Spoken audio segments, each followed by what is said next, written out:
it's hard to invent something. It takes effort, and you fail probably more times than you've won. All the time. And even in today's ventures, there's a lot more bad days than there are good, right? And there is a misconception. I've been so fortunate to work with a lot of these A-list, unbelievable, best of the world athletes. Just run it down, Mark. Give me a few of the people that you're working with. From Serena Williams, Dwayne Wade, Carmelo Anthony, Derek Jeter, so fortunate to work with the best.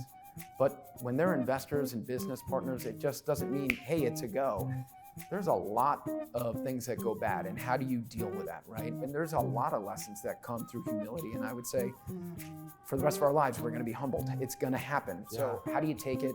How do you inspire others through it? And being punched in the mouth when you're an entrepreneur happens a lot. Yeah. So the more you know how to take shots, the better you're gonna be at reacting to them.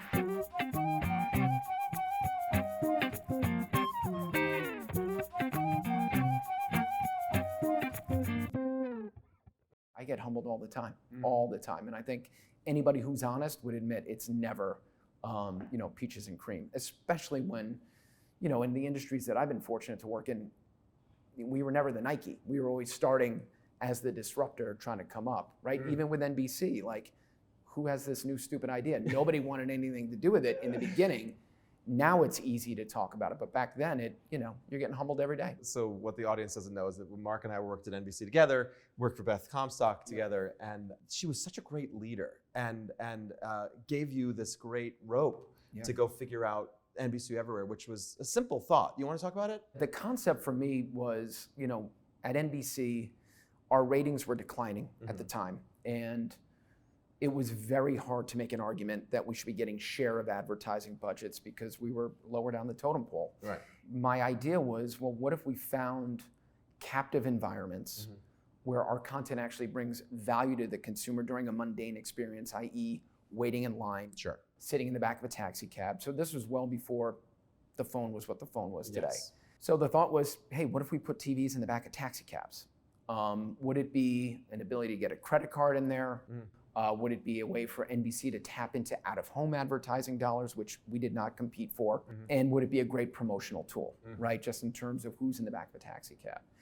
And then, I couldn't get arrested in the building, even though I had done the hard part, which was like dealing with the medallion owners, the mayor's office, checking those boxes, finding a technology provider that could do it. But it was always like, what is this thing gonna be? How many cabs do you have? Well, I got one. I got one taxi that we're gonna pilot. But it was just kind of that persistence. It was someone like Beth saying, cheerleading, keep going, don't stop. And then one taxi cab became every taxi cab, and then put the screens on the gas pumps. Again, a captive environment, pumping your gas. And now it's, hey, we could drive a lot of traffic into that C-store for Pepsi, Coca-Cola, which again, we were looking for reasons to try to get more budgets, but it was kind of the discipline at the time that said, let's go for the out-of-home ad dollars versus trying to make a TV. So that's how NBC Everywhere came to be. It certainly did. Beth has a quote about you, which I'd like to read, if that's all right. Wow, okay, sure. She says, Mark wasn't well funded. That was true. Yep. He didn't have a big team. He faced constraints and contrarians at every turn, but instead of giving up, he was energized. What about the just hammering failure made you energized? It was a real change factor for the business. Yeah, for NBC, it gave them an outdoor, it gave them everything. I knew that, and I was confident in that, and I was getting enough assurance from the marketplace, so outside of the building, that I knew there was something there. What gave me the courage and the discipline to keep going into rooms with people that had a lot more power, that didn't want to see the way things were being run changed. The fact that Beth was behind me, it was the fact that the closer people in the building actually got to it, said, wow, there is something here. It was a big win. It was a big win. So the guys from Peacock said, look, you're partnering with all these technology companies to put stuff in cabs and on gas pumps. If you see anything you like, tell us. Like, we might want to invest, especially now that you guys are really in the space. So I started sitting in, and I have no finance background at all, but I started sitting in on these pitches, and I saw, a couple of really interesting business plans, but I saw a lot of bad ones.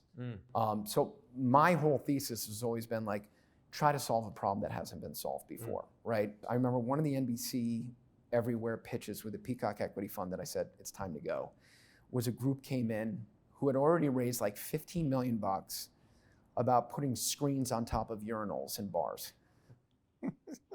And they're literally pitching me. So we've done all these case studies. The average guy is going to the bathroom I'm like, you know what, dude, I've heard enough. Like, this will get me fired if I put NBC content on top of this. And more importantly, I don't think I could sell it.